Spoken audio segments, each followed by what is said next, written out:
जय हिंद दोस्तों। तो आज है हमारी इकोनॉमिक्स क्लास 11th की इंट्रोडक्शन नंबर 3।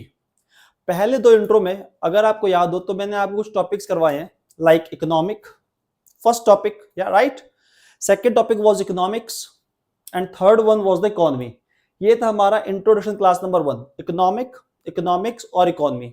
और जहां पर आपने उसमें money, resources, features of resources, that is scarcity of resources because human wants are unlimited, alternative uses of resources, economic problem of choice making. हाँ सर, हमें सारी बातें याद है, ग्रेट। और इंट्रो क्लास नंबर 2 में हमने पढ़ा था अबाउट द इकोनॉमिक एक्टिविटीज, जिसमें आपने पढ़ा था प्रोडक्शन, याद आ रहा है, जिसके दो पार्ट्स थे, मैन्युफैक्चरिंग एंड वैल्यू एडिशन। उसके बाद आपने पढ़ा था consumption, a consumer is the one who buys the goods और hires the services of the PVR movie, Animal movie, Rashmika Mandanna, याद आ रहा होगा, H&M for the goods, right. तीसरा था एक्सचेंज, राइट, जिसमें प्रोड्यूसर कंज्यूमर गुड्स को बाय और सेल करते रिस्पेक्टिवली। और वहीं फिर फोर्थ था आपका investment, a process of capital formation, and the biggest name in the investment is Warren Buffett. सब याद है सर हमें, बिल्कुल। और लास्ट टॉपिक था हमारा इंट्रो क्लास नंबर 2 का, दैट इज भी employees, self employed, businessman, investor, पूरा एक हायरार्की था। तो वो सब करने के बाद आज जब मैं आया हूं इंट्रो में क्लास नंबर 3 में, तो बच्चे ये कहता है कि सर यहां पे जो विजिबल हो रहा है हमें, दैट इज सॉरी, टाइप्स नहीं आपके लिए, आपके सामने जो आज सबसे पहले मैं करवाऊंगा that is branches of economics. Types बाद में करेंगे, अभी उसमें टाइम है। अगर मैं आपको दिखाता हूं एक बार, तो टाइप्स ऑफ इकोनॉमिक्स दो होते हैं, positive economics and normative economics. इसको बाद में देखेंगे गाइस, ओके। सबसे पहले जो हमें करना है यहां पर, that is branches of economics. तो बच्चा ये कह रहा है कि सर ये तो आपने पहले बता दिया हमें, इंट्रोडक्शन क्लास नंबर 1 में आपने बताया था कि भाई माइक्रो इकोनॉमिक्स क्लास 11th की बुक है और मैक्रो इकोनॉमिक्स क्लास 12th की बुक है।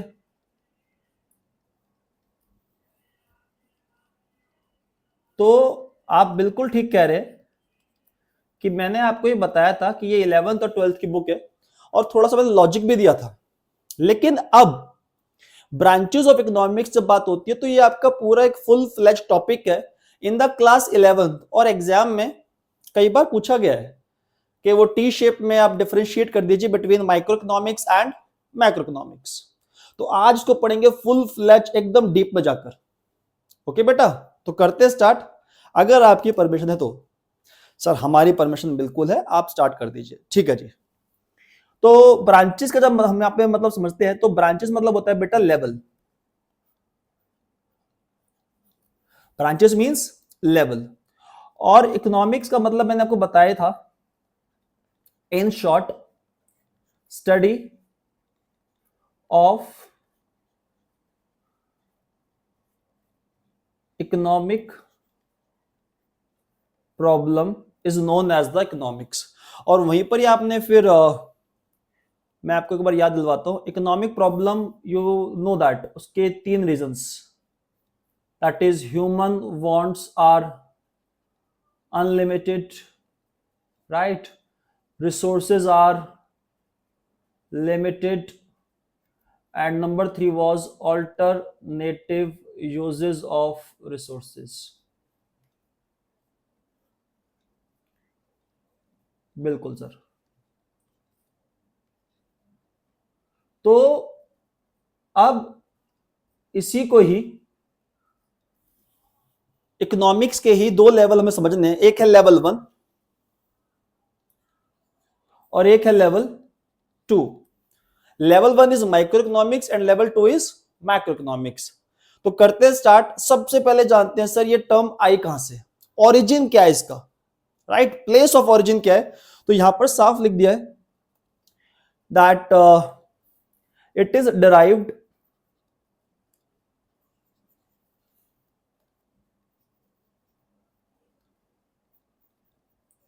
that it is derived from Greek language. और वो जो ग्रीक लैंग्वेज से डिराइव्ड हुआ है सर, वो वर्ड क्या है, तो वो वर्ड भी आपके सामने विजिबल ही है। Just wait for a while. Not a problem. Word क्या वो सर? वो वर्ड है micros. That word is micros. और माइक्रोज का मतलब क्या होता है सर? माइक्रोज मीन्स होता है स्मॉल। माइक्रोज मतलब स्मॉल, यानी कि सर यहां पर जो बातें होंगी वो स्मॉल लेवल पर होंगी। बिल्कुल। अगर आपको याद भी हो, माइक्रो इकोनॉमिक्स में और मैक्रो में मैंने आपको एक डिफरेंस समझाया था। दैट माइक्रो में बेटा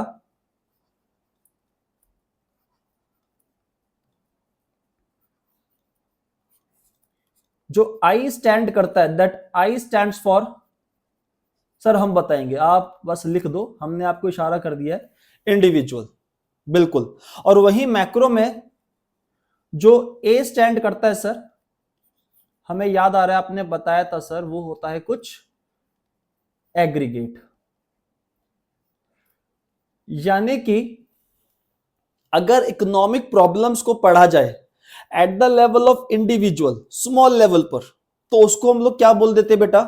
that concept is known as the micro economics. क्योंकि हम उसको किस लेवल पर पढ़ रहे हैं? Answer is individual. और अगर वही इकोनॉमिक्स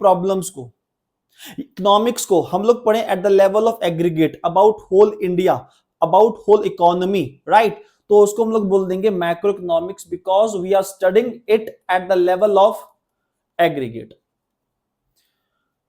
ग्रेट सर। यानी कि सर आपने जब ये बताया तो यहां पर ये भी लिखा हुआ है मैक्रो में, it is derived from also a Greek language, no doubt, ये तो सेम है। लेकिन यहां पे जो वर्ड है वो वर्ड क्या है sir?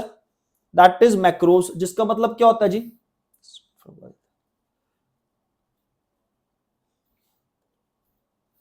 Macros means large, make it large, life को, यस, कुछ और नहीं। तो micro drive from the Greek language, that is micros, micros meaning small. Macro economics में जो मैक्रो वर्ड है that derived from also Greek language, that is macros meaning is the large. और micro macro में जो एक ही difference है, that is of I and of A. और वो आई और ए का मीनिंग मैंने आपको बताई दिया, that I stands for, sorry, A stands for aggregate and this I stand for individual. Perfect है, पहला पॉइंट क्लियर होता है हमारा यहां पर। Moving on to the point number 2, that is the tools. अब टूल्स मतलब क्या है? टूल्स मतलब हम ये कह सकते हैं कि पूरा माइक्रो या पूरा मैक्रो किसके आसपास रोटेट होता रहेगा। वो कौन सी ऐसी दो चीजें हैं जो हमें बहुत अच्छे से पढ़नी है, उस पर पूरा का पूरा इकोनॉमिक्स टिका हुआ है, चाहे वो माइक्रो लेवल पर हो या वो बेटा मैक्रो लेवल पर हो। तो माइक्रो के टूल्स की बात होती है तो पहला टूल है, दो ही टूल है, first one is demand and second one is supply. और मैं आपको दिखाऊंगा बेटा कि माइक्रो इकोनॉमिक्स के जो चैप्टर्स है उसमें कहीं ना कहीं स्टोरी आकर कहां घूम जाती है, या तो डिमांड पर या फिर सप्लाई पर। फुल फ्लेज अगर मैं जब डिमांड पढ़ाता हूं रेगुलर बैच में, अपने फेस टू फेस बैचेस में, तो एक डिमांड चैप्टर ही almost it will take nearly 22, 24, 25 hours. तो आप लगा लीजिए कितना बड़ा टॉपिक है ये। तो अभी के लिए हम ये कह सकते हैं दैट डिमांड एंड सप्लाई, जो आपको समझ में आ रहा है कि भाई हाँ मैं कंज्यूमर हूं तो मैं डिमांड करूंगा, मैं प्रोड्यूसर हूं तो मैं गुड्स और सर्विस की सप्लाई करूंगा। इन शॉर्ट तो भी मैं यही बता सकता हूं, बट जब चैप्टर कराऊंगा तब बताऊंगा मीनिंग ऑफ डिमांड, कि सर वहां पर कुछ 4 कंडीशंस होती हैं, है ना। सप्लाई में सर कुछ 4 कंडीशंस पूरी करनी चाहिए तब वो सप्लाई बनती है। But as of now introduction class है तो हम लोग क्या बोलते हैं कि सर डिमांड पर जो सारा राइट है जनरली वो किसका होता है? कंज्यूमर लोग हैं जो डिमांड को ऑपरेट करने वाले हैं, और प्रोड्यूसर लोग जो हैं वो सप्लाई को ऑपरेट करेंगे। हाँ या ना? बिल्कुल सर। वहीं अगर पूरे इकोनॉमी की डिमांड हम लोग पढ़ रहे हैं अबाउट होल इंडिया, तो होल इंडिया के कंज्यूमर्स यहां पर वो क्या बन जाएंगे आपके एग्रीगेट डिमांड। और एक बड़ी एक टेक्निकल टर्म सिखा रहा हूं बेटा, जो कंज्यूमर होता है माई इंडिविजुअल लेवल पर, होल लेवल पर, राइट, होल लेवल पर या एग्रीगेट लेवल पर जो कंज्यूमर है उसको ही हम लोग बोल देते हैं हाउस होल्ड। तो consumer is known as household at the level of macro economics. वही जो यहां पर प्रोड्यूसर था आपका, वही प्रोड्यूसर अगर पहुंच जाता है किधर, मैक्रो लेवल पर, तो वही प्रोड्यूसर बन जाता है आपका, मतलब उसको हम लोग एक नाम दे देते हैं, एक नया नाम, दैट इज फर्म्स, राइट। तो अगर आप इंडिविजुअल लेवल पे काम कर रहे हैं तो आप क्या है, कंज्यूमर, तो आप डिमांड कर रहे हैं। वहीं अगर आप इंडिविजुअल लेवल पर प्रोड्यूसर है तो क्या करेंगे, सप्लाई। बट वहीं अगर आप एग्रीगेट लेवल पर पहुंच जाते हैं तो कंज्यूमर को क्या नाम दे दिया हमने अब, हाउस होल्ड। और प्रोड्यूसर क्या बन गया,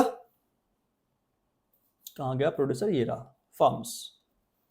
और दो टर्म्स यहां पर हमारी आ जाती है, एक आता है एग्रीगेट डिमांड, शॉर्टकट इसका एडी, और aggregate supplies as. Detail topic है बेटा, क्लास 12 में जब ये करवाता हूं मैं तो अच्छे अच्छे बच्चों के न्यूमेरिकल्स, जिनको लगता है उनका मैथ अच्छा है हम कर लेंगे, तो मैथ्स की नीड तो है ही, बट उसके अलावा जो थ्योरी को समझने के बाद उसको प्रैक्टिकली अप्लाइड करना होता है फॉर्मूलाज में, वो दिमाग के तोते उड़ा देता है। तो वहां मैं करवाता हूं 12th क्लास में aggregate demand, aggregate supply. But sir अभी तो हम 10th पास है, हमें तो सर नहीं पता इतनी बातें, तो हमें क्या समझ में आएगा।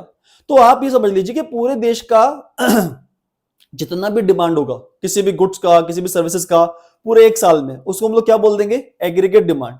और उसी के कॉरस्पॉन्डिंग में पूरे इकोनॉमी के जितने भी फर्म्स हैं, जितना भी वो गुड्स और सर्विस सप्लाई करना चाहते हैं, वो उनके लिए हो जाएगा in an accounting year of course, वो हो जाएगा aggregate supply, right. I hope so clear होगा, परफेक्ट, ग्रेट।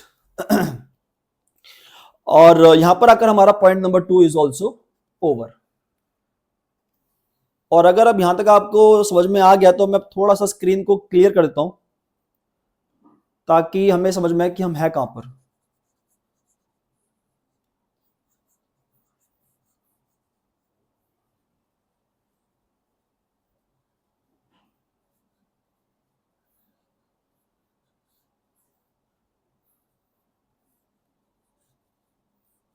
बाकी दो पॉइंट्स में एज सच तो कोई प्रॉब्लम होनी नहीं चाहिए मेरे ख्याल से, because these two are the basic points. और सर हम तो ऐसे छोटी मोटी चीजें सर हम देखते ही नहीं है, फटाफट खत्म करने में बिलीव रखते हैं सर। सही बात है जी। तो दो पॉइंट हमारे यहाँ पे खत्म हो गए। पहला डिराइव्ड कहां से हुए, ग्रीक लैंग्वेज, माइक्रोज मैक्रोज, उसके बाद tools, that is aggregate demand and aggregate supply, और इधर डिमांड एंड सप्लाई। चले जी फिर आगे। अब आते हैं पॉइंट नंबर 3 पे, जो कि थोड़ा सा क्रिटिकल है, और इसको समझने के लिए मैं थोड़ा सा टाइम लूंगा, अच्छे से आपको समझाना चाहूंगा मैं, ठीक है। तो पहले माइक्रो का समझते हैं और फिर मैक्रो पे ज्यादा टाइम लगेंगे, बिकॉज अभी वो 12th क्लास की बातें हैं। मैं इतना आपको करवा दूंगा कि आप 11th में उसको समझकर रिटेन कर कर डिफरेंशिएट अगर एग्जाम में आता तो लिख कर आएंगे, ठीक है। हम पहले तीसरा पॉइंट करते हैं ऑफ द माइक्रो इकोनॉमिक्स, उसका जो एम है।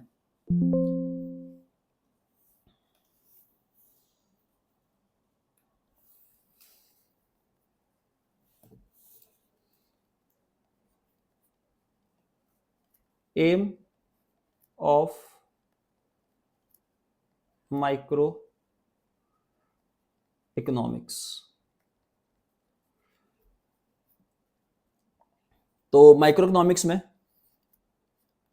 जो हमारे दो मेन हीरो है,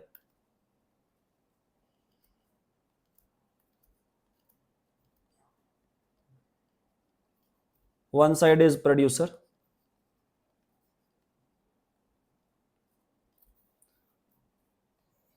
other side is consumer।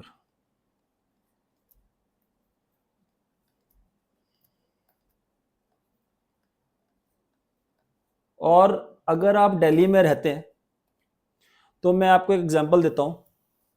एक मार्केट है जी, मार्केट है हमारी सरोजनी मार्केट। बच्चे कह रहे सर बिल्कुल हमें पता है सर। ओके जी, आपको पता है। तो सरोजनी मार्केट एग्जांपल लेते हैं। वहां सब मान लेते हैं वहां पे एक प्रोड्यूसर है जिनकी अपनी रेडीमेड गारमेंट्स की शॉप है। You understand readymade garments? Absolutely. Jeans, shirt, T shirts, cargos, such kind of things, right. और वहां पे कंज्यूमर है, और ऐसा मान लेते हैं, प्रेज्यूम कर लेते हैं, बिकॉज देखो मेल लोगों में नहीं ये समझ शॉपिंग करने की। ये हमारे जो फीमेल्स हैं, जो गर्ल्स हैं, उन्हीं के पास ये ब्लेसिंग है। मैं तो कहता हूं कि उन्हें आती शॉपिंग करनी। हमें तो सिर्फ जाकर मार्केट में ठगना ही आता है, हम ठग कर आते हैं। ये प्रूवन बात है। तो यहां पे हम कंज्यूमर में एग्जांपल ले लेते हैं that she is a female consumer.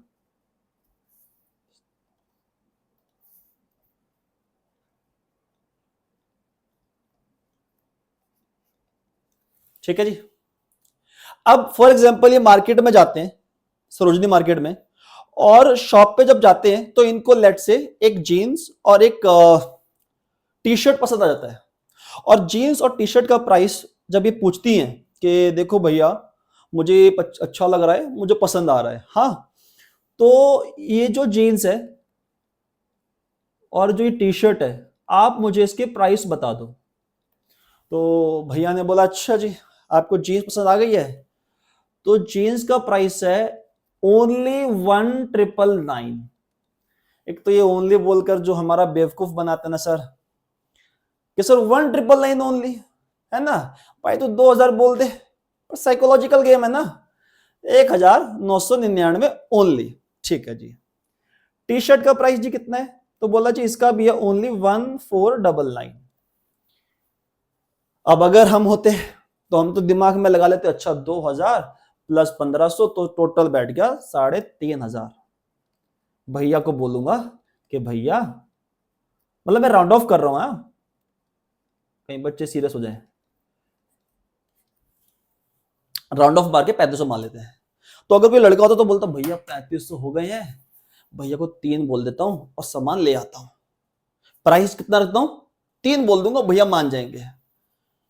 हम तो ऐसा करते जी। अब इधर ये फीमेल कंज्यूमर, इन्होंने बोला अच्छा भैया कितने का लगाया प्राइस आपने? बोले देखो मैडम 2000 की जीन्स है और 1500 का टी शर्ट है, 3500 का है। अब लेकिन आप हमारे रेगुलर ग्राहक हो, आप आते रहते हो, तो आपके लिए ये इनकी ट्रेडिशनल लाइन है कि आपके लिए बोनी का टाइम है, झूठ नहीं बोलूंगा। यही होती है जी, बोनी का टाइम है, झूठ नहीं बोलूंगा, आपके लिए आप दे जाओ 2800 रुपए, कोई दिक्कत नहीं है। ये प्राइस किसने ऑफर करा? प्रोड्यूसर ने। कितना जी? डिस्काउंट मार के 700 रुपए डिस्काउंट दिया आपको, 2800। फीमेल कंज्यूमर ने बोला अच्छा। अब जरा सुनिए बात, फीमेल कंज्यूमर क्या बोलती है।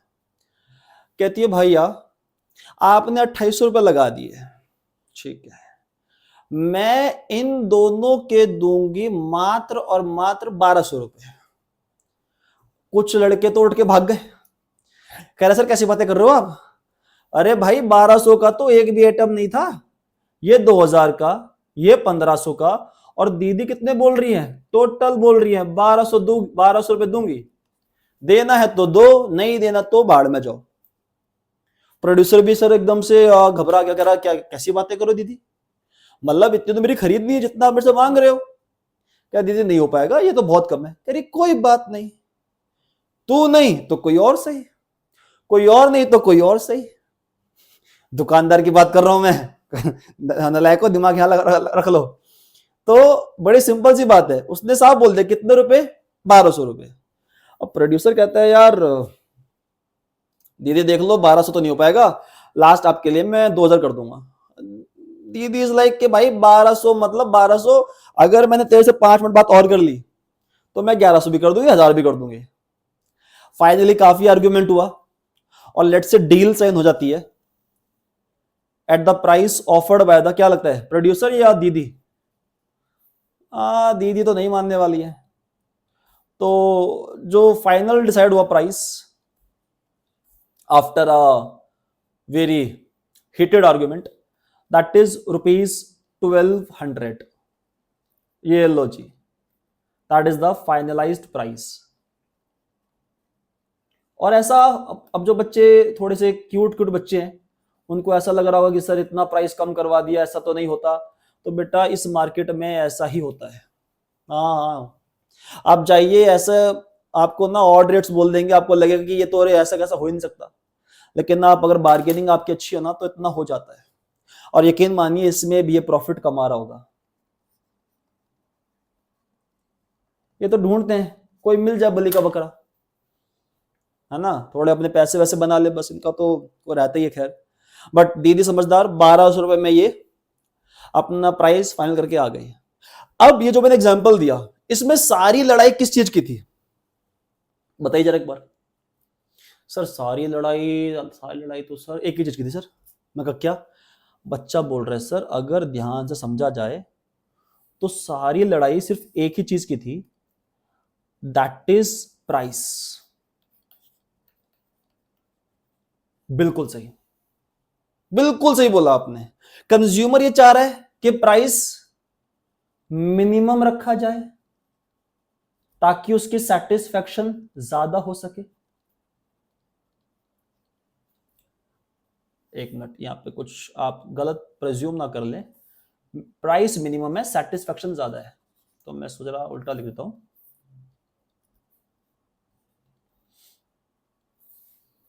मिनिमम प्राइस उसका कंज्यूमर का गोल है अलोंग विद मैक्सिमम सेटिस्फैक्शन।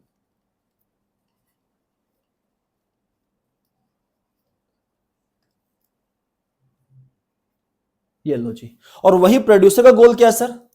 इनका गोल था maximum price with maximum with maximum profit.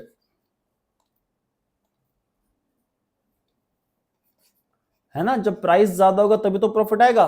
अब अगर ही पर ही कोई मासूम कस्टमर फंस जाता तो शायद वो ज्यादा प्रॉफिट कमा लेते, बट दीदी सामने आ गई तो प्रॉफिट तो कमाया होगा अभी भी, जितना कमा सकते थे दीदी से।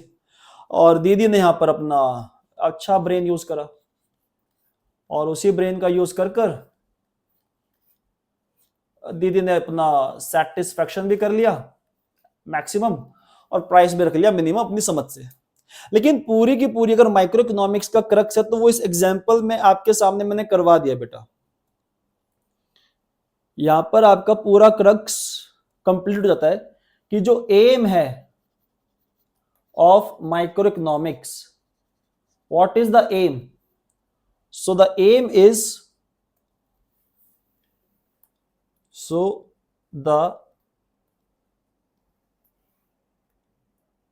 aim is to determine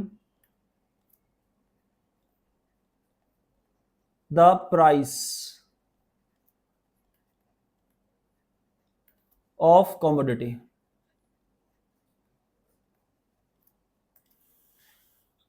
यही है एम ऑफ माइक्रो इकोनॉमिक्स, जो मैंने आपको भी यहां पर एग्जांपल में समझाया है, एंड आई होप सो आपको वो क्लियर होगा, the aim of micro economics. और यहां लिखने से अच्छा है हम दोबारा पहुंच जाते हैं अपने एग्जांपल में जो हमने उस स्लाइड करा हुआ है।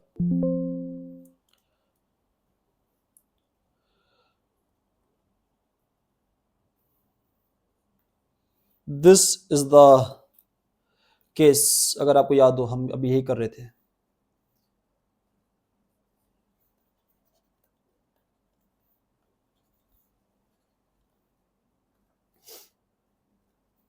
तो that is to determine the price of the commodity. ये था हमारा पॉइंट नंबर 3।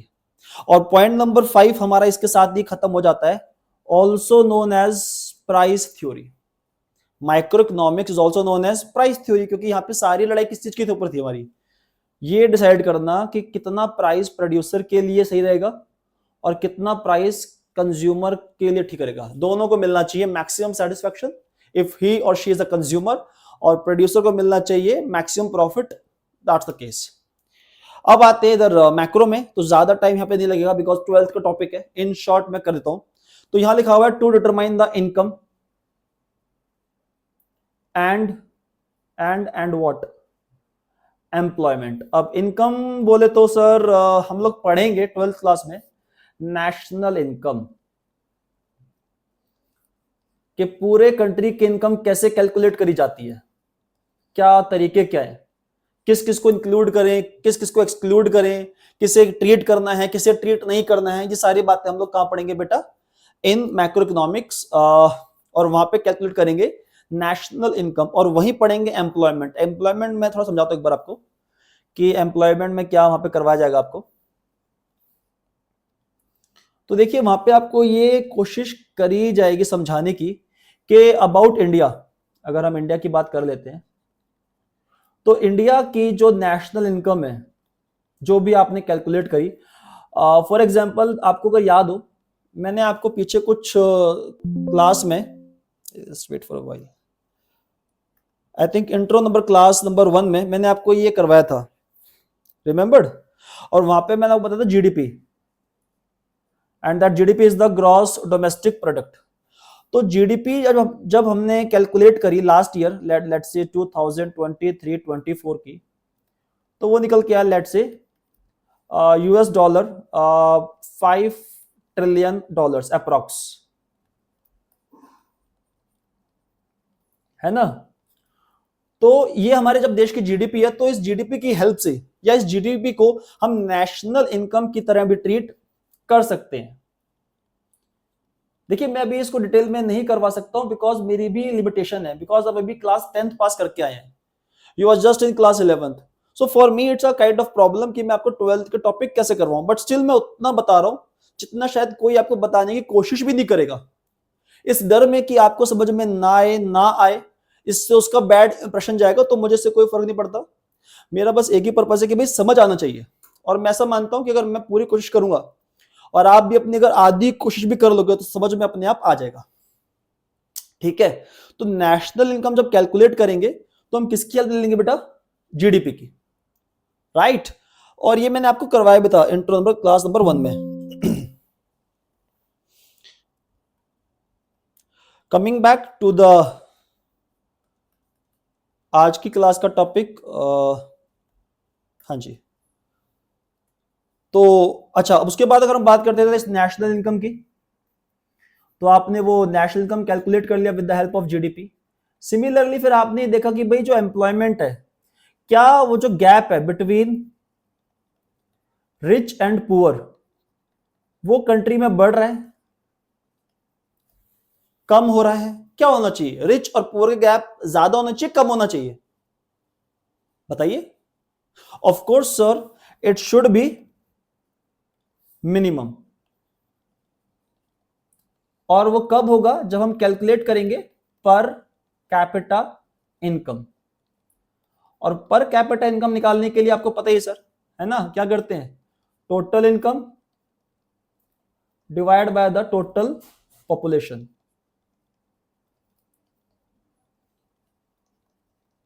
ये आपको पता होगा।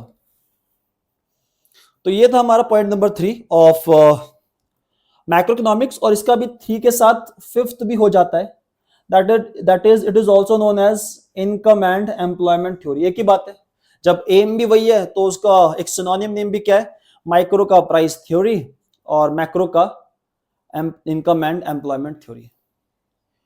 यहां तक क्लियर है,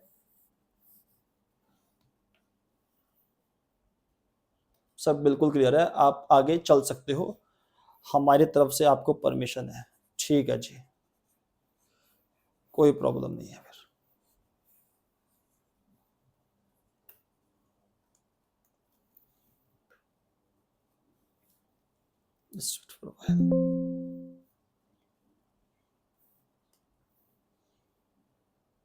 चलिए जी, अब जो सबसे मेन यहां पर दिखाई दे रहा है, हमने फर्स्ट भी कर लिया, सेकंड भी कर लिया, थर्ड भी कर लिया और फिफ्थ भी कर लिया। यहां पर भी फर्स्ट भी हो गया, सेकंड भी हो गया, थर्ड भी हो गया और फिफ्थ भी हो गया। अब सिर्फ एक बचा हुआ हमारा,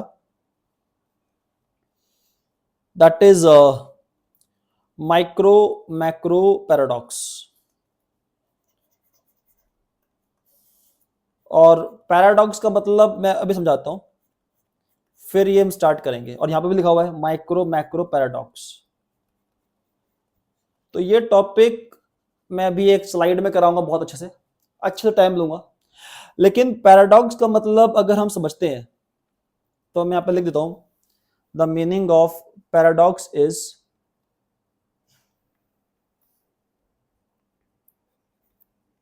what is logical at micro level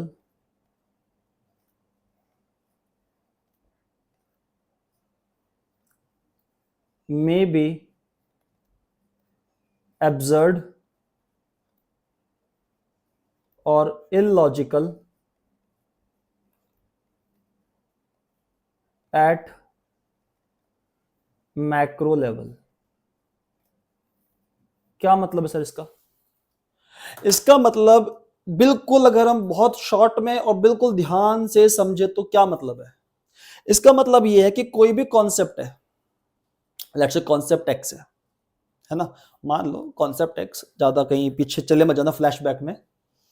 तो कोई कॉन्सेप्ट एक्स है और कॉन्सेप्ट एक्स ये कहता है कि सर मैं बिल्कुल लॉजिकल हूं माइक्रो लेवल पर। हमने कहा ठीक है सर, आपने प्रूव भी कर दिया कि आप ठीक हो। उसने कहा हाँ सर, लेकिन same concept x macro level पर क्या बन जाएगा? Stupid, illogical. मतलब एक चीज इंडिविजुअल के लिए ठीक है, वही चीज वही कॉन्सेप्ट पूरी इकोनॉमी के लिए हार्मफुल है। सर ऐसे कैसे? वो मैं बताऊंगा, just wait for a while. पहले एक बार सुन लो कि थीम क्या पूरे टॉपिक की, कि माइक्रो मैक्रो पैराडॉक्स मतलब what is logical at micro level may be absurd और may be illogical at the macro level, और vice versa. Vice versa means opposite, that what is logical at macro level, what is logical at macro level may be absurd at micro level. तो यानी कि जो logical micro पर है वो illogical है macro पर, तो जो मैक्रो पर लॉजिकल है वो माइक्रो में क्या है? इलॉजिकल। यानी कि सर आप ये कहना चाह रहे हो जब माइक्रो को स्टडी करेंगे तो हम मैक्रो को म्यूट कर देंगे या इसको मान लेंगे कांस्टेंट, इसमें कोई चेंज नहीं आ रहा। Okay sir. और वहीं अगर हम मैक्रो पढ़ रहे होंगे तो उस वक्त पे हम लोग क्या मान लेंगे कि माइक्रो क्या है? कांस्टेंट। यानी कि एक टाइम पर एक ही अप्लाई होगा, या तो माइक्रो या मैक्रो। ठीक है सर, समझ में आ गया? बढ़िया। बस एक बार सर वो एग्जांपल बता दो कॉन्सेप्ट एक्स का, कि ऐसा क्या है वो कॉन्सेप्ट एक्स, है ना, जो कि माइक्रो पर बिल्कुल लॉजिकल है और मैक्रो पर बिल्कुल इलॉजिकल है। तो एलो जी, हम अभी स्टार्ट करते हैं।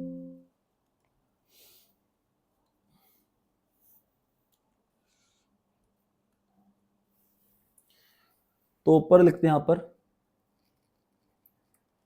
Micro macro paradox.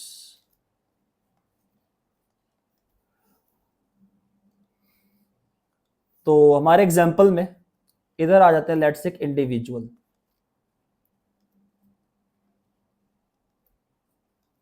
नाम इनका हम लेट से रख लेते हैं मिस्टर राजकुमार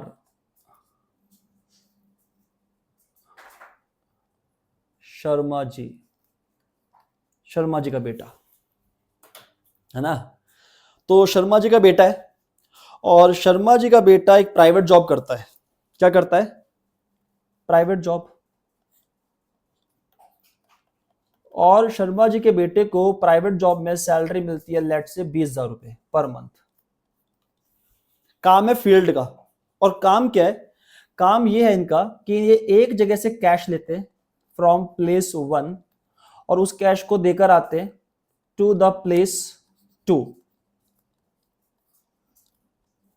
आज भी काफी काम कैश में होता है, दिल्ली में, इंडिया में अभी भी लाला लोग बैठे हुए हैं, तो वो कैश का काम चलता रहता है ना।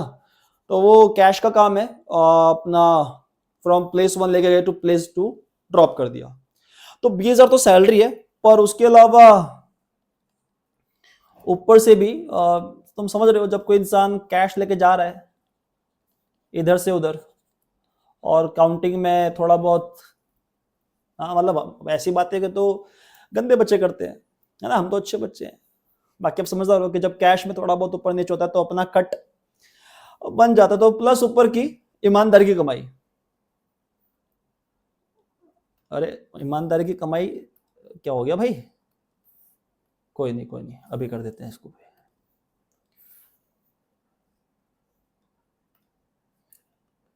ईमानदारी की कमाई लिखी नहीं जा रही, देख लो जी कितने शरीफ आदमी हम तो, इधर लिखा ही नहीं जा रहा जी, लैपटॉप ने मना कर दिया, कह रहा ना भाई पहले जी पहले पाप हटाओ यहां से।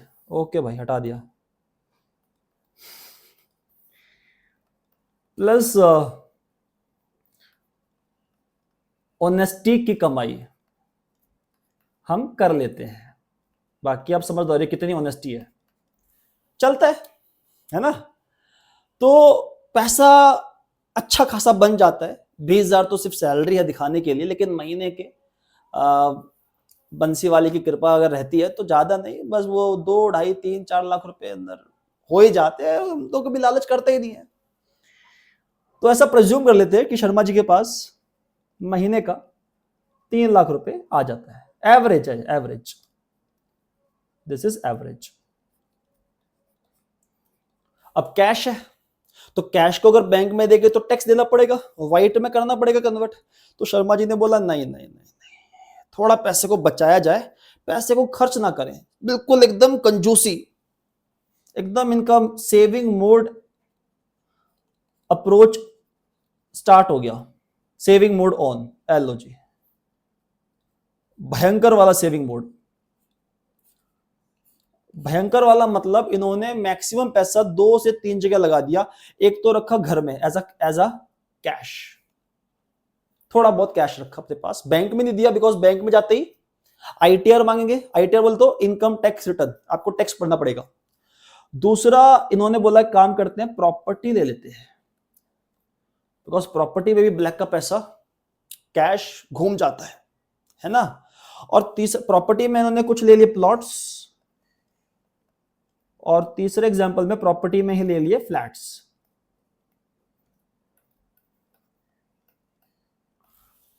तो शर्मा जी ने पैसा घुमा दिया, 3 लाख रुपए महीने का ही, तो मल्टीप्लाई बाय 12 कर ले तो कितना आ गया? मैं तो तुम्हारा स्ट्रांग है पैसों के मामले में, तो रुकने वाले का हूं। 36 लाख। तो शर्मा जी ने इतने पैसे महीने के अपने पास, सॉरी साल का पैसा अपना वो लगभग कमा लेते हैं, उसमें फिर खर्चा करके तैयार नहीं है भाई। आप खर्चे के लिए बोलो एक बार कि शर्मा जी जरा खर्चा करना है, तो शर्मा जी बोलते हैं देखो भाई हम तो हैं एकदम गरीब आदमी, पैसा हमारे पास है नहीं, हम कैश लेके चलते ही नहीं, और कैश सारा कहां पड़ा हुआ है? घर में, जेब में नहीं है, पैसा ही नहीं है। और वैसे अगर देखा जाए तो सेविंग मोड प्रॉपर ऑन है। अब अगर शर्मा जी का सेविंग मोड इतना तगड़ा ऑन है ना, और शर्मा जी क्या एग्रीगेट है या इंडिविजुअल है? सर कैसी बातें कर रहे हो, he is an individual of course. तो शर्मा जी जो इंडिविजुअल है, जो 36 लाख रुपए साल का अपना कमाते हैं, उसमें से मात्र और मात्र 2 लाख, 1 लाख, 1.5 लाख खर्च करते हैं, बिल्कुल 35 लाख रुपए सूखा सूखा सेव कर लेते हैं। इतना तगड़ा इनका अप्रोच है। कितना सेव कर लिया? 35 लाख। और बिल्कुल खर्चा नहीं करते, एकदम मिनिमम खर्चा, जितना कम से कम हो सके उतना। तबीयत भी खराब है तब भी दवाई नहीं लेनी है, मेडिसिन नहीं लेनी है, हॉस्पिटल नहीं जाना, ठीक है देख लेंगे। इतना तगड़ा इनका सेविंग मोड ऑन है। और सारा पैसा किस में लगा रखा है? या तो कैश पड़ा हुआ है, या तो प्रॉपर्टी फ्लैट्स में, प्लॉट्स में, या फ्लैट्स में। अब इसे प्रॉब्लम क्या होती है कि जब एक इंसान खर्चा नहीं करता है जब एक इंसान खर्चा नहीं करता है तो इकोनॉमी में किसी दूसरे की इनकम जनरेट नहीं हो पाती है। तो यहां पर मैं एक बात बोलता हूं कि लेट्स से अगर आप मुझे महीने का 2,000 रुपए पे करते हैं एज अ फीस, स्टूडेंट ने मुझे पे कितना करा, 2,000 रुपए एज अ फीस, तो आपके लिए क्या है ये बेटा, एक्सपेंस, और वही मेरे लिए क्या है ये, इनकम। हाँ या ना, बिल्कुल सर, इसमें कोई नई बात नहीं है। तो इसको मैं बोलता हूं one's expenditure is other's income. एक का खर्चा दूसरे का क्या है, इनकम है सर। यानी कि अगर सभी पूरी की पूरी इकोनॉमी शर्मा जी की तरह बन जाती है और वो पैसे खर्च नहीं करती है, पैसा बचाती है, जैसा कोविड में हुआ था, लोगों ने पैसा खर्च करना कम कर दिया था बिकॉज फियर था कि खर्च करेंगे तो पैसा अगर खत्म हो गया तो फ्यूचर में कब लॉकडाउन खुलेगा, नहीं होगा। तो उस वक्त पे इकोनॉमी में गुड्स और सर्विस बनेंगे क्या, नहीं बनेंगे। यार जब मैं सामान नहीं खरीदता, मैं शॉपिंग नहीं करता, मैं मॉल में नहीं जाता, मैं कपड़े नहीं खरीदता हूं, मैं बाहर जाके खाना नहीं खाता हूं, मैं मूवी नहीं देखता हूं, राइट, तो क्या ये जो जितने भी बिजनेसेस है, क्या ये गुड्स बनाएंगे, नहीं बनाएंगे। क्या सर्विस बनाएंगे, नहीं बनाएंगे। जब गुड्स नहीं बनाएंगे, सर्विस नहीं बनाएंगे, तो जॉब पे किसको रखेंगे सर, जब गुड्स ही नहीं है, सर्विस ही नहीं है, तो क्या बेचेंगे, प्रॉफिट ही नहीं आएगा। जब प्रॉफिट ही नहीं आएगा तो भाई एम्प्लॉयमेंट होगी नहीं देश में।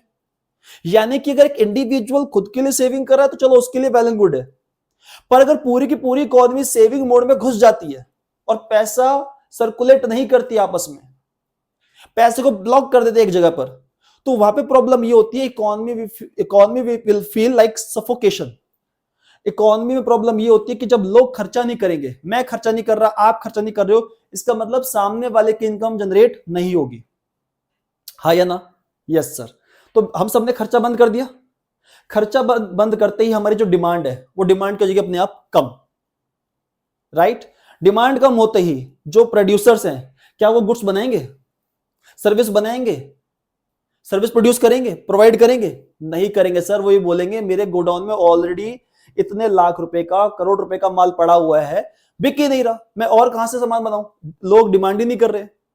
तो मैंने डिमांड कम कर दी, पहला पॉइंट, एग्रीगेट डिमांड है ना, पूरी इकोनॉमी की। तो डिमांड कम करी, डिमांड कम करते ही, डिमांड कम करते ही क्या प्रोड्यूसर ये बात समझ जाएगा कि भाई मुझे गुड्स और सर्विस नहीं बनाने, नहीं बनाने, आउटपुट कम कर देगा। जैसे ही आउटपुट कम होगा वो साफ बोलेगा अपने एम्प्लॉय को कि भाई चलो अपने घर, हमारे पास कुछ काम नहीं है, अपने घर बैठो, पैसा नहीं है। इसलिए कोविड में बहुत लोगों की जॉब भी गई थी। हाँ सर, हमें याद आ रहा है, एम्प्लॉयमेंट गया, गुड्स गए, सर्विस गए। जिस कंट्री के गुड्स गए, सर्विस गए, जीडीपी गई, एम्प्लॉयमेंट गई, जीडीपी ग्रोथ क्या होगी, ना के बराबर। बोलो बोलो, ना के बराबर। अब जब जीडीपी ग्रोथ नहीं होगी, गुड्स नहीं बनेंगे, सर्विस नहीं बनेंगे, तो क्या वो कंट्री ग्रो कर पाएगी क्या यार, आप मुझे खुद बताओ, आप खुद मुझे बताइए, क्या ये हो पाएगा क्या, नहीं सर बिल्कुल नहीं हो पाएगा। यानी कि सर आप ये कहना चाह रहे हो कि जो सेविंग है, saving can be beneficial for the individual, but saving at the house और इन समथिंग लाइक प्रॉपर्टी, जो ब्लैक में पैसा जा रहा है, व्हाइट में नहीं जा रहा है, वो सारा का सारा पैसा आपकी अगर सेव्ड हो रहा है in the form of black money, है ना, बैंक में पैसा है ही नहीं, तो फिर इकोनॉमी सफर करेगी। तो saving is good for an individual but saving is not good for the economy. मैं यहां लिख देता हूं जो वो कॉन्सेप्ट एक्स था, एग्जाम्पल के लिए। ऐसे कई सारे बन सकते हैं, अभी यकीन मानो मैं पूरे साल बताऊंगा आपको, लेकिन अभी के लिए कॉन्सेप्ट एक्स में हमने रखा सेविंग को, that saving is beneficial for individual but harmful for economy.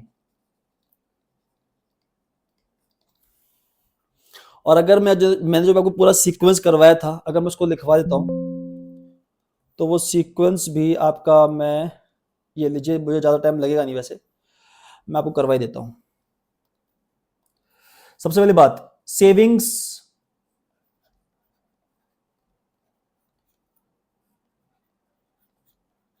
ज्यादा मान लेते हैं हम इकोनॉमी में, ये मैं बात कर रहा हूं अगर पूरी की पूरी, एक मिनट, एक बार उठाते पहले, ऊपर मैं लिखता हूं, व्हाट इफ होल इकोनॉमी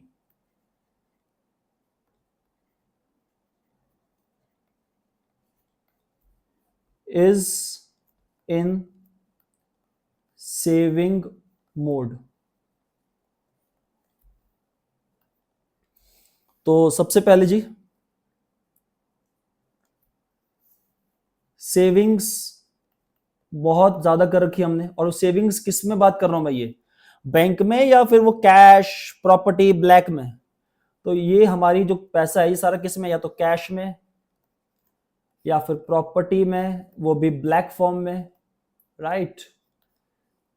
तो दिस इज दैट, हम कह सकते हैं कि हमारा जो क्या एनकरेज कर रहे हैं हम लोग, मैं नहीं कर रहा हूं, मैं नहीं कर रहा हूं, मतलब ये लोग कर रहे हैं ऐसा कि वो ब्लैक मनी में पैसा रखा हुआ है। हाँ, कहीं बच्चे का सर आप नहीं यार। तो सेविंग ज्यादा होंगी तो लोगों के खर्चे क्या होंगे, ऑफ कोर्स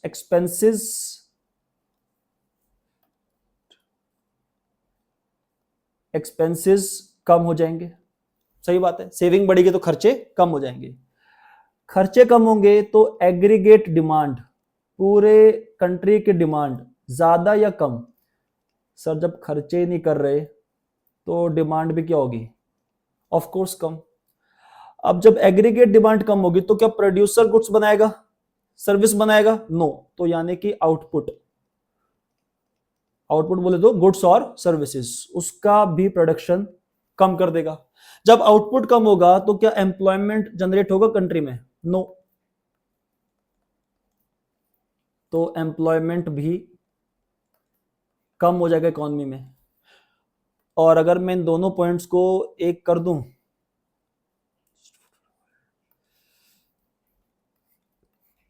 तो यहां पर तो सीधी सी बात है सर, आउटपुट बोले तो गुड्स और सर्विसेज प्लस एम्प्लॉयमेंट। तो सर आप तो कहना चाह रहे हो कि वो जीडीपी हमारी फॉल करने की पूरी तैयारी में है, और जब जीडीपी फॉल करेगा, लोग अनएम्प्लॉयड होंगे, तो क्या कंट्री में क्राइसिस आएगा या नहीं आएगा, ऑफ कोर्स। तो it is a situation of problem और क्राइसिस, और I should say situation of economic crisis actually. और इसके लिए अगर हम एग्जांपल रखें तो the best example is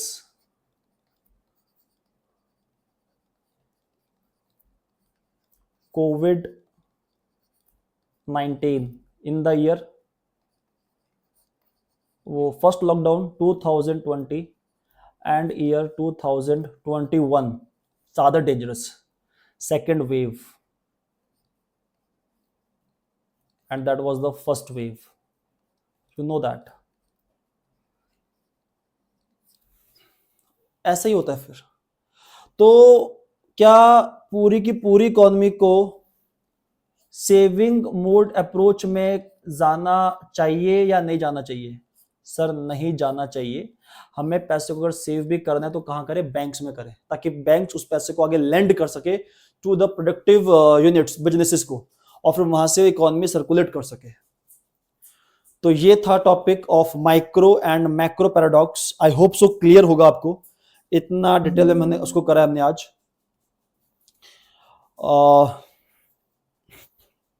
so that was the example of micro macro paradox. इसको भी जरा मैं एक बार हाईलाइट कर ही देता हूं, ताकि बाद में अगर रिवीजन में आए तो काम, तो हम इसको यहीं से कर सकें। और फिर उसके बाद ये एग्जांपल था हमारा भी, अगर होल इकोनॉमी सेव करेंगे तो कैसे प्रॉब्लम हो जाएगा। अब अगर हम जाते हैं वापस यहाँ पर, तो अब आपको ये बात बहुत अच्छे से समझ आ रही होगी माइक्रो मैक्रो पैराडॉक्स में, कि सेविंग, एग्जाम्पल के लिए, saving is beneficial for may be an individual, उसका लाइफ सिक्योर हो रहा है, but it is harmful at macro level और beneficial at micro level. Clear है? यहां पर आकर माइक्रो मैक्रो का काफी हद तक मैं कहूंगा कॉन्सेप्ट खत्म हो जाता है। सिर्फ 5 मिनट और लूंगा, टॉपिक विल बी ओवर। तो बड़े ध्यान सुनना, कई बार डिबेट छिड़ जाती है इंडिया में, कंपैरिजन चलते रहते हैं कि सर क्या बेटर है, रोहित शर्मा या विराट कोहली। तो फैन लड़ जाएंगे कि सर रोहित अच्छा है, रोहित पुल अच्छा खेलता है, सब कुछ बोले सर विराट कोहली अच्छा, उसका कवर शॉट अच्छा है। जो समझदार व्यक्ति है वो ये बोलता है भाई दोनों ही बेहतरीन खिलाड़ी हैं इस देश के, दोनों बहुत बेहतर हैं, और एक कहते हैं ना एक दिल और एक धड़कन, तो दोनों ही इंपॉर्टेंट है। तो यहां पे डिबेट होती है सर क्या इंपॉर्टेंट है, माइक्रो मैक्रो। सर माइक्रो तो बेस है सर, 11th का बेस है। नहीं सर मैक्रो इंपॉर्टेंट है सर, वो तो एकदम 12th की बातें होंगी। तो आंसर क्या आएगा फिर दोबारा, that both micro and macro are equally important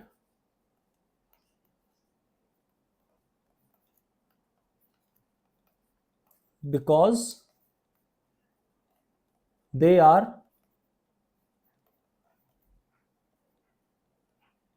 interdependent to each other, एक दूसरे पर डिपेंड करते हैं, है ना। विराट कोहली, रोहित शर्मा डिपेंड करते हैं दूसरे पर। भाई तू अच्छा खेलेगा तो टीम जीतेगी, मैं खेलूंगा तब भी टीम जीतेगी। सेम इकोनॉमिक्स में हमें इकोनॉमिक प्रॉब्लम सॉल्व करनी है, अब चाहे माइक्रो करे या मैक्रो करे, तो both are interdependent to each other and not, यहां से मैं आगे लिखता हूं इधर, and not independent to each other. मतलब दोनों एक दूसरे पर डिपेंड करते हैं, दोनों अलग नहीं है, दोनों एक हैं। तो आपस में कंपैरिजन कर कर समय बर्बाद मत करिए, बोथ आर इक्वली इंपॉर्टेंट। हाँ सर, अब तो सर विराट कोहली और रोहित शर्मा ओपन भी कर रहे हैं T20 वर्ल्ड कप में, उनका तो नाम भी दे दिया ना आजकल, वो क्या दे दिया नाम, रोको, रोक सको तो रोक लो, है ना। That Ro is Rohit Sharma. अभी क्या मारा है यार ऑस्ट्रेलिया में, यार ऑस्ट्रेलिया को, सॉरी, क्या भाई साहब 19 नवंबर का बदला लिया भाई ने। I think some 92 run out of 43-44 balls, धागा खोल दिया रोहित शर्मा, बहुत मारे हैं, बहुत मारे हैं। कोहली जी आजकल चल नहीं पा रहे, आजकल थोड़ा सा वो बैटिंग थोड़ा सा ठीक है, but he is a class player, जब मारेंगे तो फिर बढ़िया खेलेंगे। खैर, India is in the semifinals, hope so इस बार हम फैंस को रोना ना पड़े, जीत जाए यार, बहुत बहुत वेट हो गया। Year 2011 MS Dhoni lifted that world cup, then 2013 Champions Trophy in England, है ना। तो थोड़ी सी बात होगी क्रिकेट की भी, ठीक है, चलता है कभी कभी। खैर, तो माइक्रो मैक्रो भी दोनों ही एक दूसरे पर क्या बेटा डिपेंड करते हैं, they both are interdependent to each other and not independent to each other. इसके बाद अगर एक लास्ट लाइन में बोल दूं समझाने के लिए, लास्ट पॉइंट है बस बेटा, कि माइक्रो को अगर हम समझते हैं तो यहाँ पे एक नाम आता है, आप पढ़ लेना एक बार, एडम स्मिथ। इनका एक बहुत क्रूशियल रोल रहा, आपके लिए होमवर्क है एडम स्मिथ का माइक्रो में, और इन्होंने इसमें उसको फाउंड करने में बहुत हेल्प करी। और मैक्रो में प्रोफेसर केन्स, KEYNES। तो ये दो नाम प्लीज याद रख लेना, एग्जाम में कई बार पूछ लेते हैं, Adam Smith and professor Keynes for macro and he is for the micro. ये था हमारा माइक्रो और मैक्रो का एक फुल डिटेल्ड रेगुलर बैच की तरह एक डिस्कशन, है ना, जो आपको इस पे देखना है, इसको रिवाइज करना है अच्छे से। नेक्स्ट क्लास में जो हम आएंगे तो हम बात करेंगे types of economics, positive economics, normative economics और कुछ मिसलेनियस टॉपिक्स, ये मैं कवर करूंगा। बट आज की क्लास में हमने फुल फ्लेज टॉपिक कंप्लीट कर लिया। अब यहां पर आकर micro economics and macro economics का जितना भी डिफरेंस हो सकता था, उसके साथ जितने भी कनेक्टेड टॉपिक्स थे, example micro macro paradox, right, वो सब हमने कंप्लीट कर लिए। अगर आपको कोई डाउट होता है, कोई प्रॉब्लम होती है, तो please you can ask me, not a problem. तो आज हम अब खत्म करते हैं अपनी इंट्रोडक्शन क्लास नंबर 3। मिलते हैं आपसे नेक्स्ट क्लास में, right, in the next video. Thank you so much. जय हिंद।